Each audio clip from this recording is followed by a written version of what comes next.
Bonjour à tous, bonjour à toutes, bonjour Nadège. Bonjour Roman. Bienvenue ici sur les marchés de Noël de Metz. Mais nous n'allons pas rester sur les marchés de Noël de Metz, nous allons vous emmener un petit peu partout en Moselle à la rencontre de personnes passionnées et passionnantes. Nous passerons donc par Senry-sur-Nier pour rencontrer Botsana Ficci, une santonnière passionnée qui va nous montrer comment elle donne vie à ses santons et comment elle les fabrique. Ensuite, nous retournerons sur les marchés de Noël pour rencontrer la famille Foertsch, forains et confiseurs depuis plusieurs générations, pour découvrir l'envers du décor. Mais tout de suite, nous allons partir à la rencontre d'un maître chocolatier, Fabrice Dumais, du côté de Metz-Vallière. C'est un homme amoureux du chocolat, amoureux de la qualité et des prix raisonnables. Son seul objectif, donner du bonheur aux gens en cette période de Noël.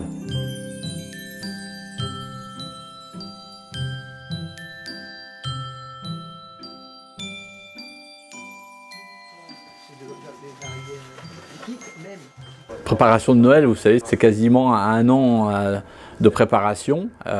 C'est 3 mois très intenses. En fait, plus on va s'approcher des fêtes, plus c'est compliqué. Donc, on va d'abord période calme, donc après Pâques, parce qu'on a que 2 fêtes dans l'année. Nous, c'est Noël et Pâques pour un artisan chocolatier. Ça reste que 2 fêtes dans l'année. Et puis le reste, on va préparer donc les fêtes de fin d'année. On va travailler sur les nouvelles recettes, les nouveaux sujets, les nouveaux moulages, tout ce qui va arriver pour la nouvelle année. Et puis après, les tests. Et puis dès qu'on arrive en septembre, on parle déjà de Noël, quoi.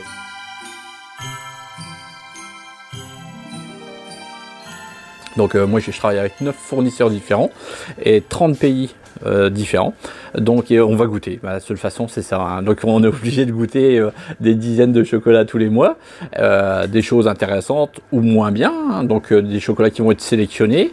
Et on a une gamme dans la boutique qui s'appelle, c'est des tablettes pure origine, vraiment pour les amateurs de chocolat. Où là, on va travailler vraiment sur les notes aromatiques. Donc un peu comme un vin en fait. On va sélectionner le chocolat par rapport aux fruits.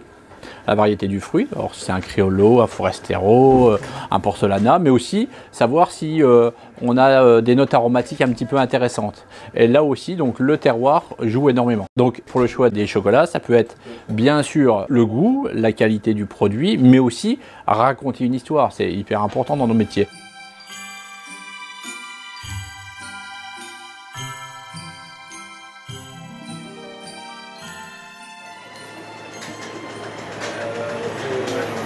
Là, en fait, Elodie et Jérémy sont en train d'enrober les bonbons de chocolat.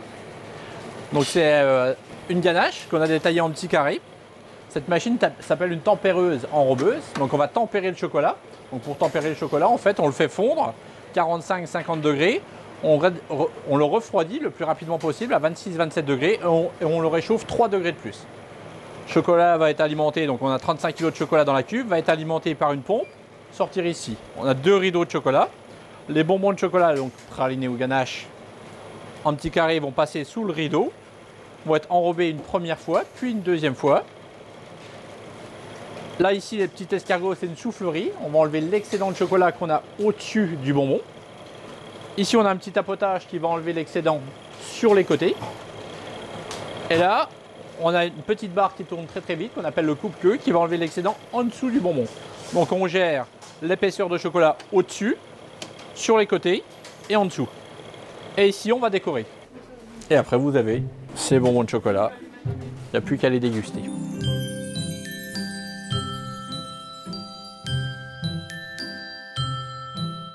Nos plus grandes joies, c'est quand on a un gamin, quand on va démouler un Père Noël ou un Saint-Nicolas ou une poule à Pâques, et qu'on le voit, il arrive juste au niveau de la table et vous démoulez un moulage devant lui, c'est les yeux qui pétillent. On a juste ça, besoin de ça pour. Vous savez, nous, on est juste là pour amener du plaisir aux gens. Noël, c'est une des plus belles fêtes, c'est la fête où toute la famille se réunit, c'est la fête du partage. D'ailleurs, on a créé quelques pièces qui viennent se poser sur la table et partager. On a créé le sapin grignotine, donc c'est un sapin avec des bâtonnets d'amandes caramélisées et du chocolat. Et le but, c'est de mettre ce sapin sur la table et chaque convive, chaque personne de la famille vient picorer sa branche et voilà, voilà, pour moi la conception de Noël, c'est vraiment le partage, se rassembler autour d'une table entre amis ou en famille. Le but, c'est voilà, c'est d'être ensemble. C'est vraiment le mot, être ensemble et partager.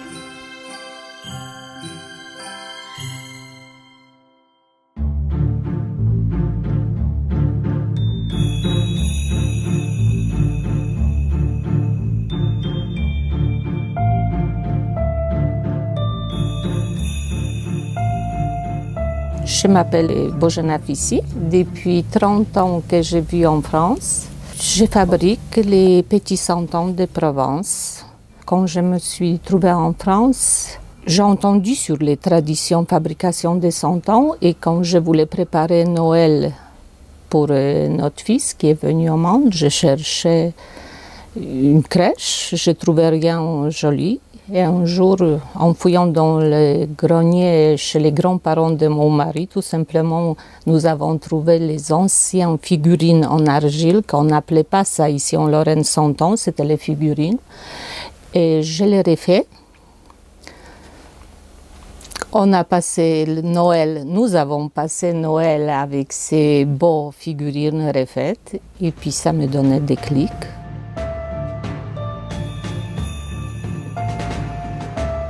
Que Santon, c'est un petit personnage fait en argile. Personne qui les crée lui transmet son âme. Et ça, c'est le Santon. On dit un petit saint, c'est-à-dire un petit personnage qui a son histoire et son âme. Tous les moules pour mes Santons, je les fais moi-même. Et je coule plein de liquide pour faire d'abord première partie moule. Par exemple, ça c'est... Voilà, ça c'est madame qui est comme ça. Première partie moule, après, une fois, je la enlève, je graisse tout. Et on fait 12e fois les coffrages et on fait 12e partie moule. Là, c'est les 12e méthode qu'on presse dans les moules. On prend des morceaux d'argile. Les moules pour presser, elle a autour des sujets espèce de gorge comme ça. Pourquoi? Parce qu'on ne peut pas évaluer exactement combien d'argile il faut pour on prendre ces sujets. Alors on prend à peu près. Et tout surplus, quand je vais fermer moule, il va se placer dans cette canal. C'est seulement au moment des moulages, c'est la preuve que c'est les vrais santons, les santonniers qui peuvent donner empreinte. Voilà. Après, l'étape suivante, c'est nettoyage et barbage des santons, cuisson, et après qu'on passe à l'étape suivante, c'est-à-dire décoration, la peinture.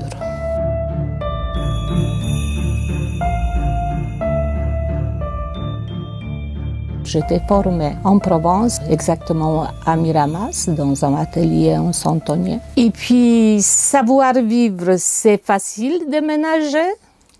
L'argile, c'est pareil, facile de ménager. J'arrive pas à déménager le soleil de Provence en Lorraine, mais c'est pas grave, je fais avec. Tout simplement, je travaille par les périodes. Alors, quand il y a soleil, à partir du mois avril, mai, ça dépend de l'année. C'est à ce moment-là, surtout je travaille l'argile et aux périodes comme maintenant, je suis à la peinture, à la couture. Voilà, le montage santon.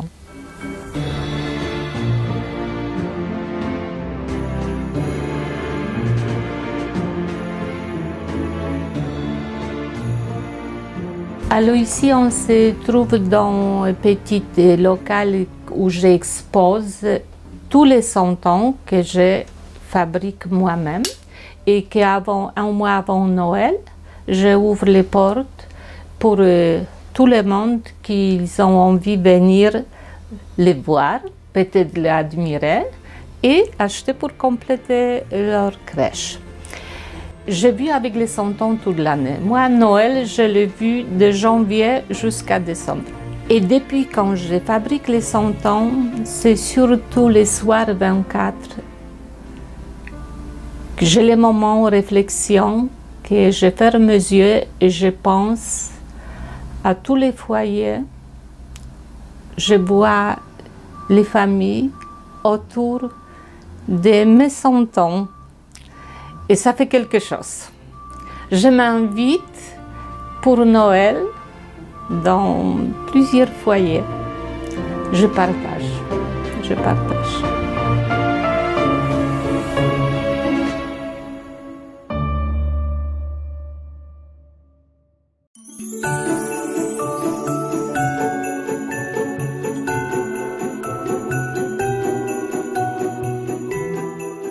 Je m'appelle Valérie Furch et je suis commerçante au marché Noël de Metz. Là, je vends les crêpes, les gaufres, les churros et j'accueille petits et grands.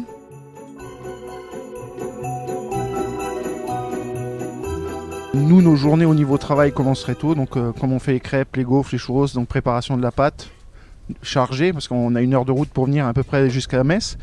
Donc après on ouvre toute la journée de 11h à 20h. Après le soir on rentre, vaisselle, et on essaye un peu de décorer la maison pour que les petites, quand ils se lèvent le matin, ils aient des petites surprises de Noël. Noël pour moi ça représente un moment de fête. Les clients sont contents de nous revoir chaque année. Quand ils nous voient sur cette place, ils disent on est content de vous revoir. Ça met de la gaieté. Et puis, du coup, nous aussi, ça nous fait plaisir.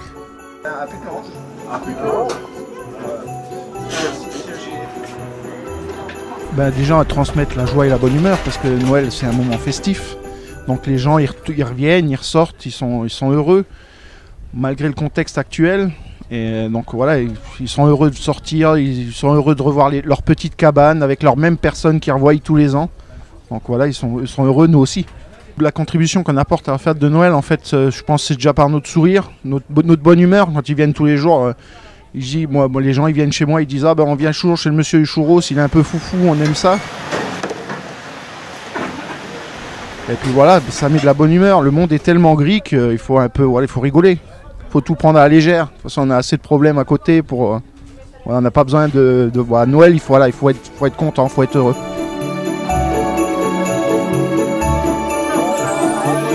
Bonne journée.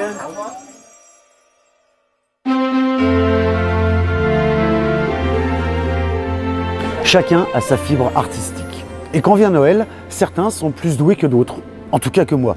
Exemple avec l'abbé Gérard Nierengarten du côté de Rohrbach-les Beach.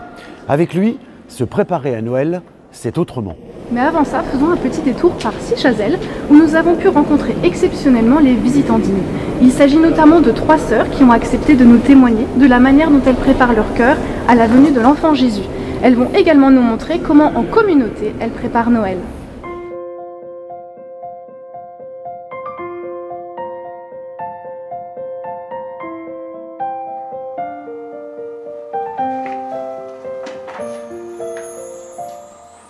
Pour moi, préparer Noël, c'est surtout intérieur. C'est baser son oraison beaucoup plus sur ce temps qui mène à Bethléem, donc à la crèche. Moi, j'essaye de revoir par rapport à ce que je fais dans ma journée, avec l'oraison, et puis ma lecture spirituelle. Il n'y a pas une prière pour Noël, une prière pour... Et la prière, elle est constante. C'est quelque chose qu'on a intérieurement, qu'on a besoin. Disons que ça permet de nourrir l'âme. C'est ça qui est important. Si on a l'âme nourrie, eh bien Noël sera très bien.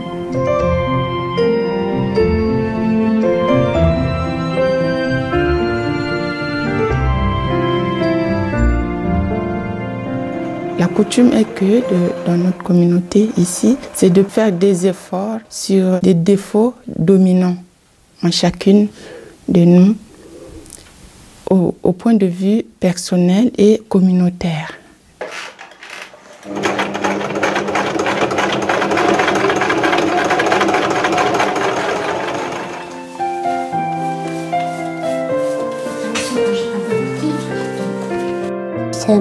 M'a pris et chaque fois on fait quelque chose bien, on fait une fleur en papier, on met dans la boîte. Alors à l'heure de Noël, on sort de la boîte, on compte combien de fleurs j'ai déjà fait pour Jésus. Et après oui, on crée dans la crèche.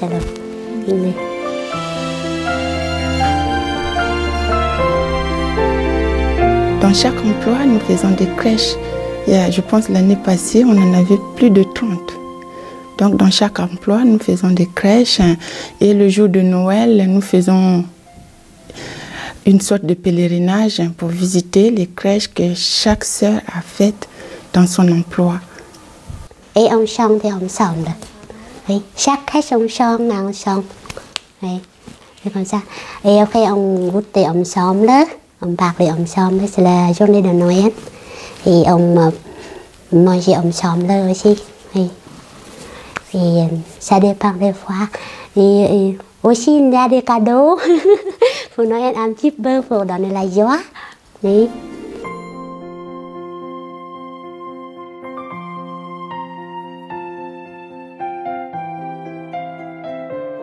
C'est une très grande fête, mais nous ne la spiritualisons pas beaucoup.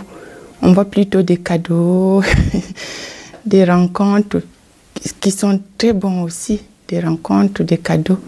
Mais il me semble qu'on minimise beaucoup la présence du Christ pour le jour de Noël.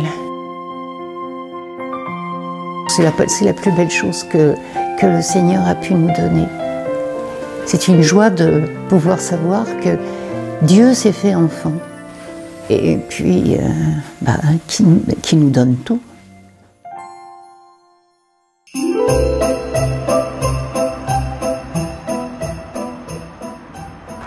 Bienvenue au presbytère de Rohrbach-les-Beach. Mon prénom c'est Gérard et mon nom Nierengarten. Je suis originaire du pays de Beach et je suis curé archiprêtre de Rohrbach-les-Beach, ce qui représente 3 communautés de paroisse, à peu près dans les 22 000 habitants.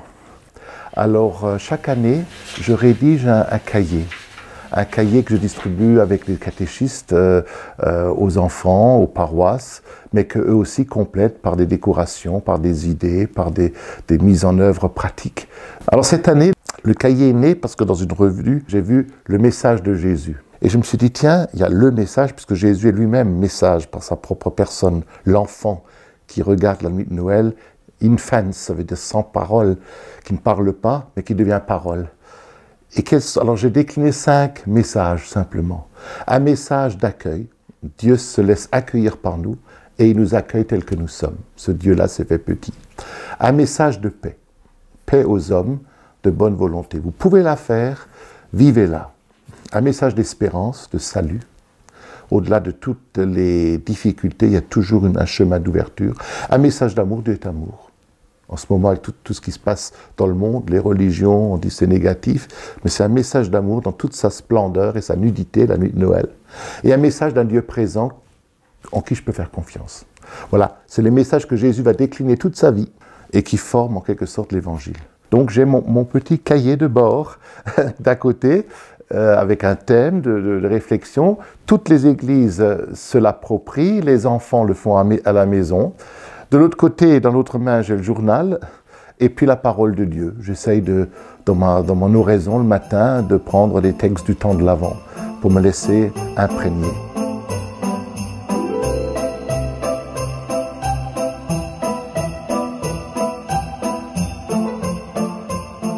J'ai aussi besoin de silence. Dans un monde de bruit, on est toujours à 100 à l'heure, avec le stress des fêtes qui arrivent. Ça vient toujours trop vite. Et puis je me dis, mais tiens, qu'est-ce que j'ai vécu? Est-ce que je me suis aussi reposé? Est-ce que intérieurement, j'ai pu laisser advenir celui qu'on appelle aussi lumière du monde, même si elle est toute petite à Noël? Elle est tout de suite écrasée, on veut tout de suite l'éteindre dans les ténèbres. Est-ce que moi, je la laisse allumer? Donc j'essaye d'accueillir Noël comme ça. Alors ce qui me semble important, c'est de revenir à tout ce qui construit la personne humaine, dans sa relation familiale, par exemple, Marie, Joseph, tout ce qui est mystère de la famille.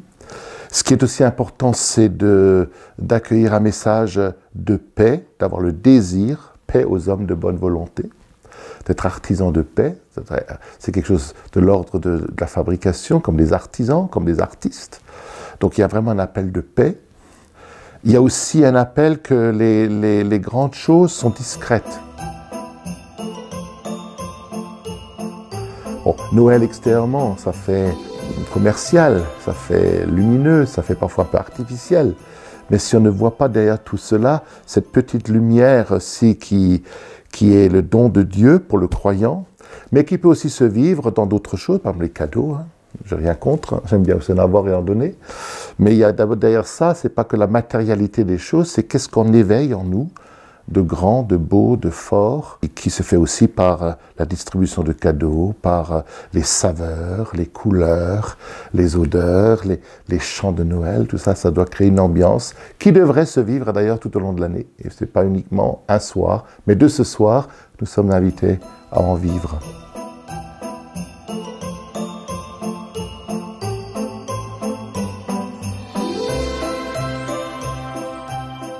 Alors, je souhaite à chacune et à chacun de vivre heureux ce temps de Noël de manière singulière, mais aussi ouvert aux autres. Pas tout seul, pas dans l'individualisme, mais ouvert à tous.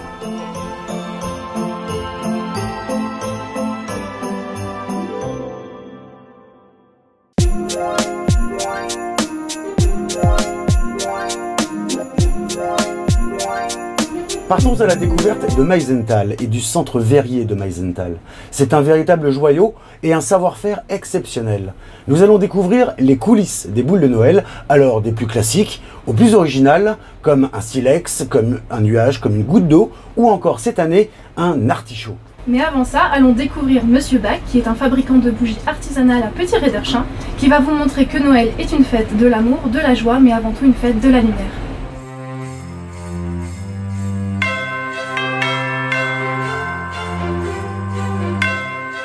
Nous sommes donc à Petit-Réderchin, la société Bach Frères.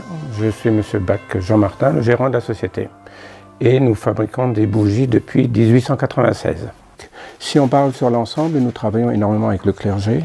Donc notre principale clientèle reste quand même les églises. Mais Noël est quand même plus porté sur tout ce qui est décoration. Ce sont principalement des professionnels, donc c'est des fleuristes, ce sont des boutiques cadeaux, ou alors directement ici dans notre boutique.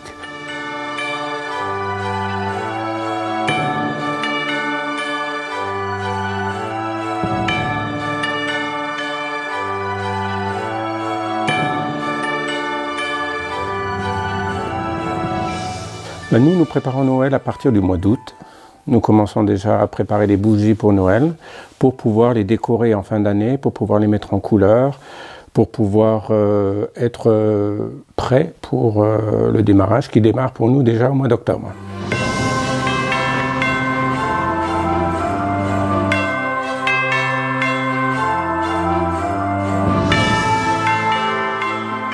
Toute base de bougie, on démarre avec une mèche, hein. C'est ce qui fait fonctionner le cierge.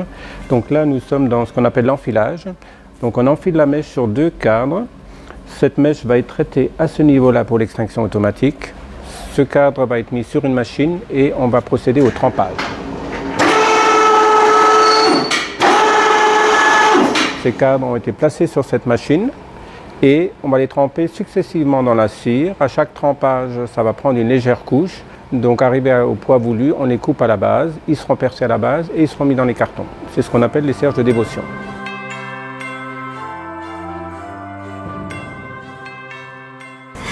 Donc c'est ce qu'on appelle une étireuse.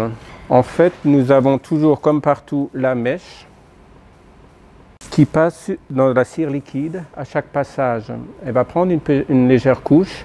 Arrivé à la taille voulue, on la coupe en morceaux. Donc ça tourne carrément autour, il y a 3 fois 200 mètres dessus. Donc on arrive à avoir ce genre de bougies dans différentes tailles, différents diamètres. À partir de là, on peut les couper en morceaux, on fraise une pointe et on arrive à avoir toutes sortes de bougies, donc les tailles, les diamètres voulus. C'est ce qui fait la base de tout ce qui est bougies, cierges, tout ce qu'on fait.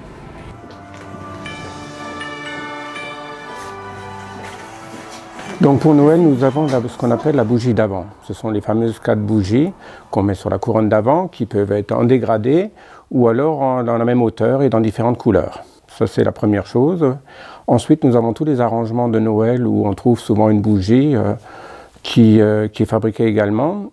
Et en dernier, nous avons tout ce qui est décoration, donc la bougie qui est vraiment décorée pour Noël avec des motifs de Noël. Il y a un thème par année, hein. Il y a des couleurs qui sont un peu à la mode, et on change de décor toutes les années pour qu'on ait chaque année des nouveautés à ce niveau-là.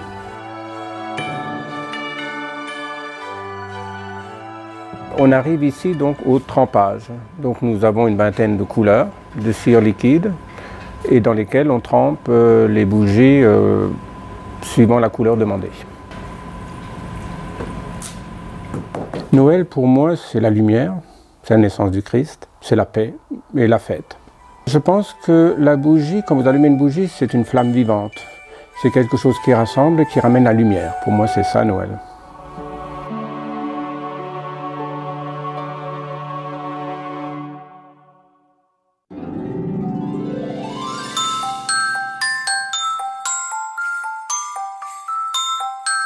Alors, je m'appelle Yann Grinenberger et je suis directeur depuis 2001 du Centre international d'art verrier. Et ici, on a l'habitude de dire qu'on est un peu l'usine du Père Noël.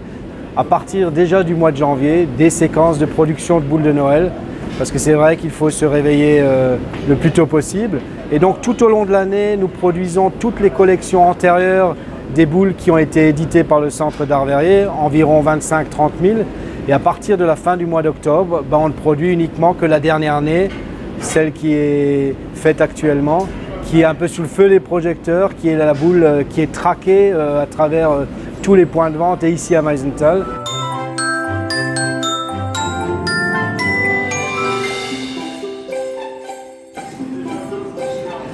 Il y a mille et une manières de fabriquer des boules de Noël parce qu'il y a différents modèles. Donc dans un premier temps, le verrier, avec une canne, va prélever dans le pot de verre en fusion la quantité nécessaire au soufflage d'une boule de Noël. Tout au long du process, le verrier tourne sa canne pour que le verre ne dégouline pas. Dans un second temps, grâce à une petite maillotche, le verrier va arrondir sa masse de verre qui est au bout de sa canne et la centrer par rapport à l'axe de soufflage de la canne. Il va souffler une première fois dans la canne, maintenir avec son pouce la pression au bout de la canne. L'air va se dilater, va chauffer et va percer le verre et former une première petite bulle. Le verre commence à gonfler. Il continue à trancher le verre avec son fer, ses pinces, pour l'étrangler un peu. Il va introduire la matière en fusion au bout de sa canne dans le moule. Le verre en fusion est emprisonné. Là, on injecte de l'air à haute pression pour que le verre gonfle et aille se coller aux parois du moule et ainsi épouser sa forme. Et lorsque le moule est ouvert et on sort cette boule, la paraison de verre a la forme de la boule finale. Ce n'est pas fini, il faut ensuite la détacher, puis rajouter une petite pastille de verre incolore pour boucher le trou par lequel la boule a été soufflée. Et grâce à un ingénieux petit système, il crée une petite dentelle en verre incolore qui vont coller sur ce petit cabochon pour créer la fonction d'attache, d'accroche qui va nous permettre de suspendre cette boule.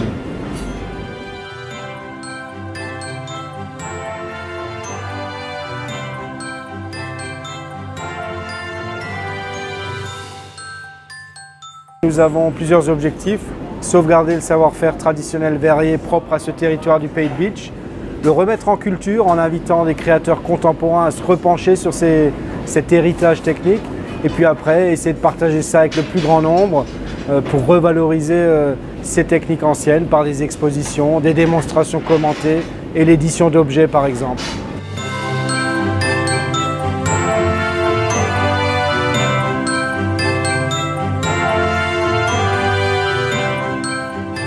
Noël pour moi, c'est la convivialité, c'est la famille, c'est le fait de se retrouver. Les boules de Noël ne sont qu'un symbole de ces rituels familiaux qui permettent à chacun d'entre nous de viser Noël, d'attendre Noël avec grand plaisir.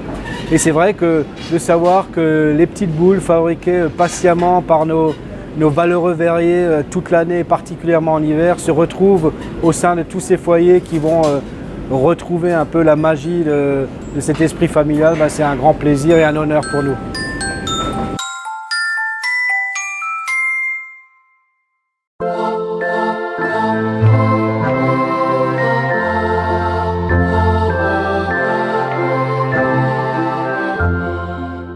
Nous remercions tous ceux qui nous ont accueillis, nous ont parlé de leur passion. Et à chacune et à chacun d'entre vous, nous vous souhaitons un très joyeux Noël.